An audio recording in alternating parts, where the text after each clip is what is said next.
এই হচ্ছে আমার সেরা হারভেস্টিং। এই যে কচি কচি লাউ পাতা, কত সুন্দর।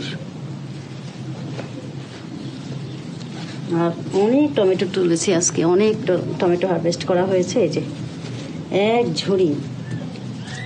আর এই হচ্ছে আমার কাঁচামরিচ, এক একটা মরিচ কি মাশাআল্লাহ, আলহামদুলিল্লাহ, আল্লাহকে শুকর। আর পেঁয়াজ উঠাইলাম, একটা উঠে গেছে, মানে বাই চান্স একটা উঠে গেছে, এটা উঠাতে চাইনি, তাও উঠে গেছে। ঢ্যাঁড়স পেলাম দুইটা, একটা উঠাইছি আর একটা উঠাতে পারিনি, নতুন গাছে ঢ্যাঁড়স হয়েছে। আর এই হচ্ছে আমার, এই হচ্ছে এক গাছের মরিচ।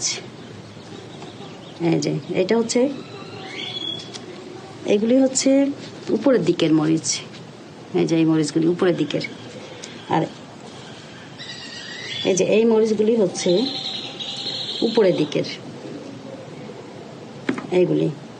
আর এই মরিচগুলি হচ্ছে, এই যে এগুলি এত লম্বা হয় আর খেতে সুন্দর একটা স্মেল আসে, খেতে গেলে খুবই সুন্দর।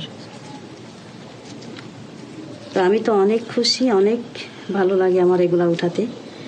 কষ্টটা তখন সার্থক হয়ে যায় এবং কষ্টই মনে হয় না।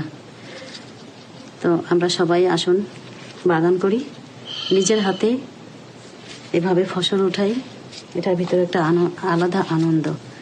তো যারাই করবেন সেটা তারাই বুঝবেন। তো আমরা গাছকে ভালোবাসি, আসুন আমরা সবাই গাছ লাগাই।